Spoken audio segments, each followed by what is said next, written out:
रिश्वतखोर बहू। ये क्या बात हुई? तुझे पता भी है तो क्या बोल रही है बहू? एकदम सही बोल रही हूँ। अगर आपको मुझसे अपनी इन ऐंठन भरे घुटनों की मालिश करानी है तो मुझे वो देना पड़ेगा जो मैं मांग रही हूँ।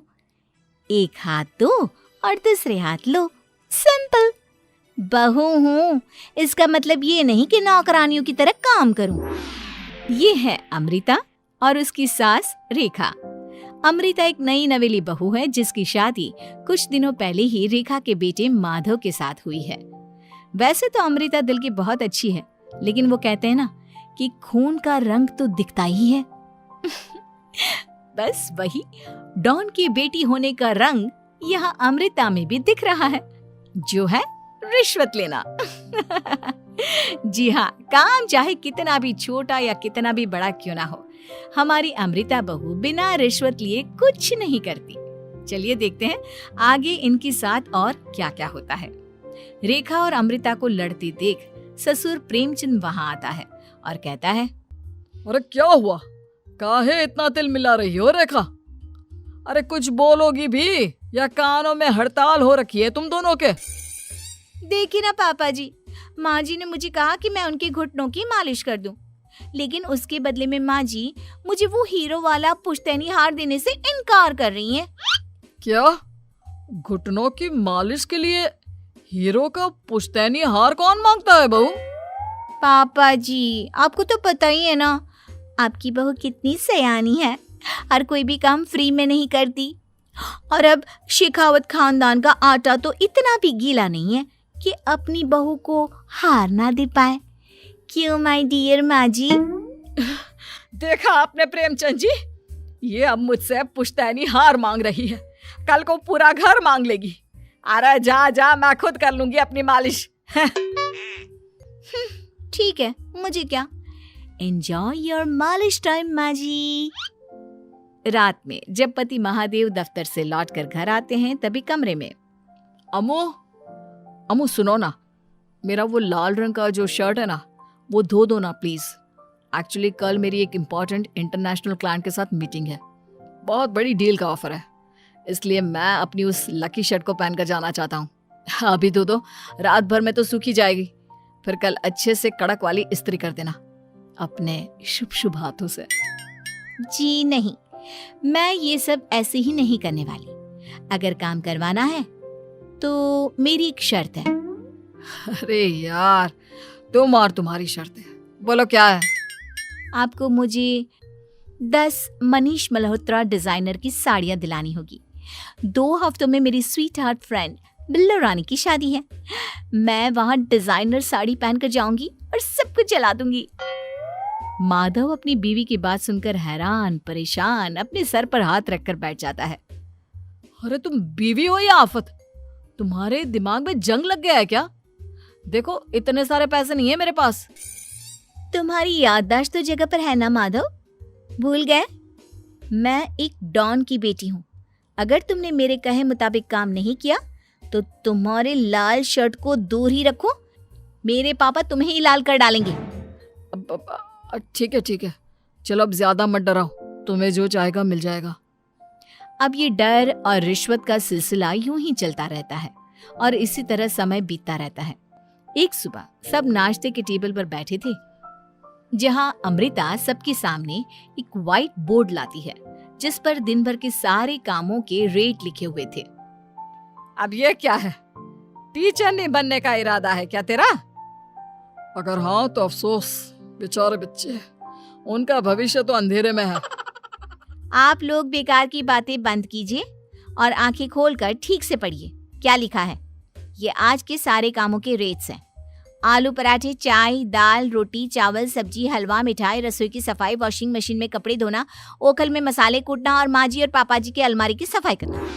इन सब कामों की कुल मिला के जो रकम बनती है वो है ये 10,000 रुपए और माँ जी के लेटेस्ट लाए हुए सोने के झुमके भी। अमृता, तुम इंसान हो या हैवान? जरा तो दया करो हम पर। हे राम जी, उठा लो, अब ना देखा जाता ये सब।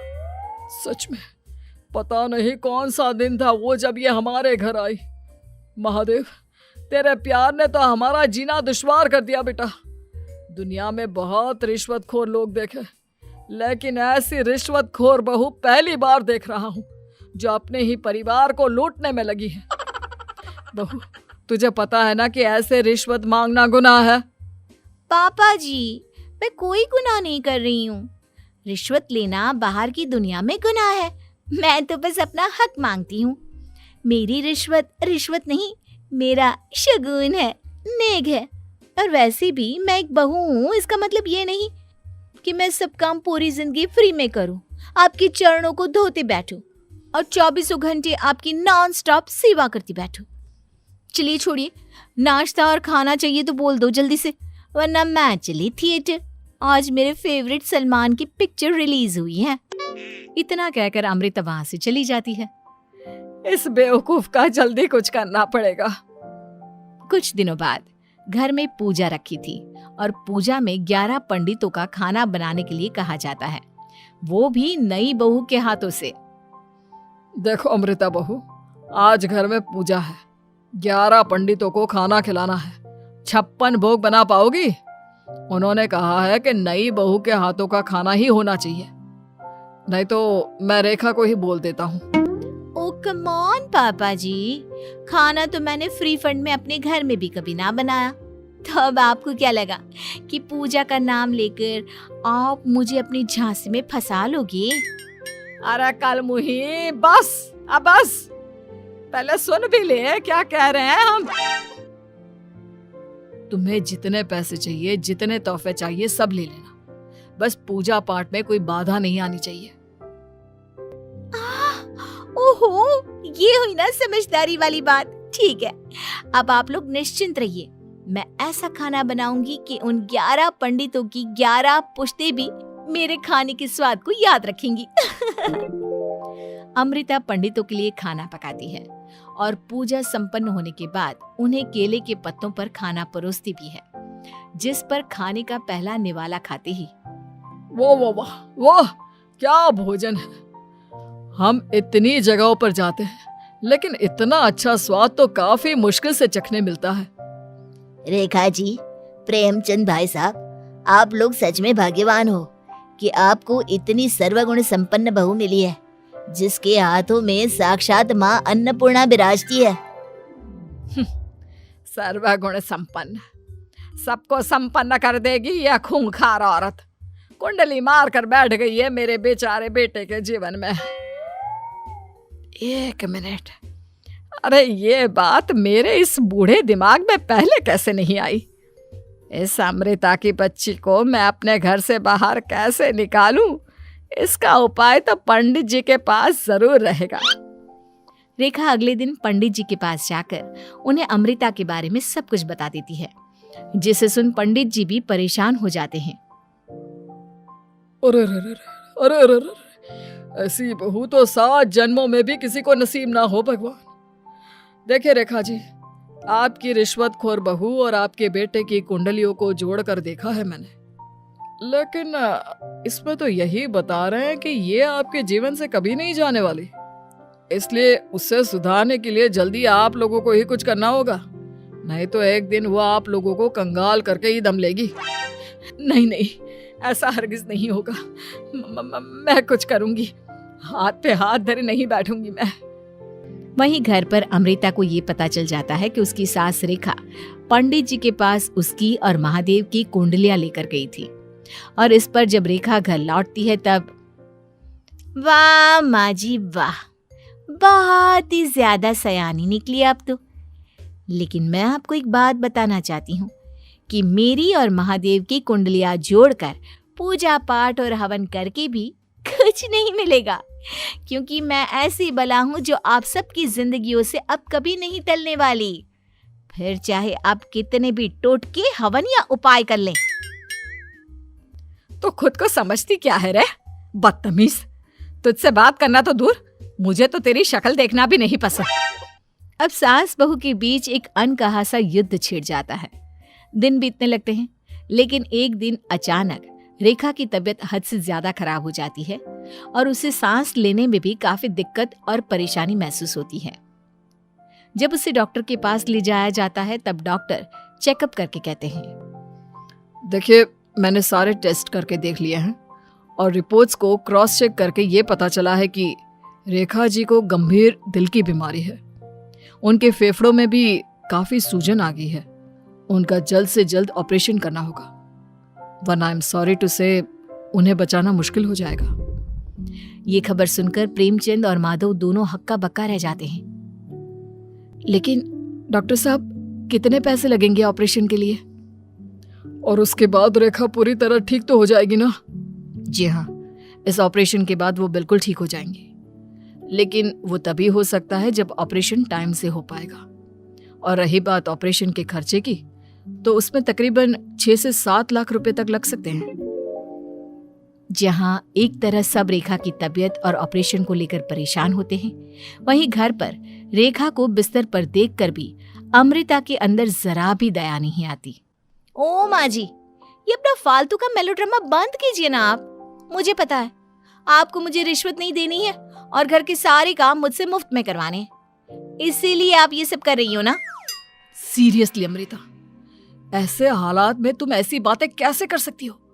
हम यहाँ परेशान हैं कि ऑपरेशन कैसे कराएंगे, बैंक में इतने पैसे भी नहीं है, और तुम माँ को ताने सुना रही हो।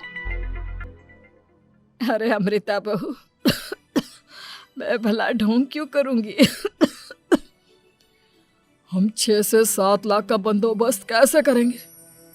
करेंगे पापा, कैसे भी करेंगे। अमृता, अगर कभी भी जिंदगी में तुमने मुझसे सच्चा प्यार किया है, एक पल के लिए भी सही, तो तुम्हें आज इस परिवार, इस घर की नींव, मेरी माँ को बचाना होगा। हमने अपना सब कुछ तुम्हें दे दिया है, अब तुम्हारी बारी है अपने किए का हिसाब चुकाने की। मुझे पता है तुम्हारे अंदर भी दिल है। अमृता बिना कुछ कहे वहां से चली जाती है और अपने कप की थाली लिए खड़ी होती है। वेलकम होम माँ जी, आई मिस्ड यू। पता है कितने दिनों से किसी के भी साथ लड़ाई नहीं की थी मैंने, और ना ही किसी से रिश्वत मिली मुझे। क्या? हमें तो लगा था कि तेरी अकल ठिकाने आ गई है, लेकिन तू तो अभी भी जैसी की तैसी ही है। माँ जी, पूरी बात तो सुनिए। हाँ, ये सच है कि मैं रिश्वत लिए बिना नहीं रह सकती लेकिन अब ना मेरी रिश्वत बदल गई है। अब मुझे हर काम के बदले झप्पी, अपनापन, प्यार और अपनी इस माँ का दुलार चाहिए। ये सब तो हम तुझे भर भर के दे सकते हैं बेटा। पूरा घर एक साथ अमृता को जोर की झप्पी देता है और सब हंसते मुस्कुराते घर के अंदर चले जाते हैं।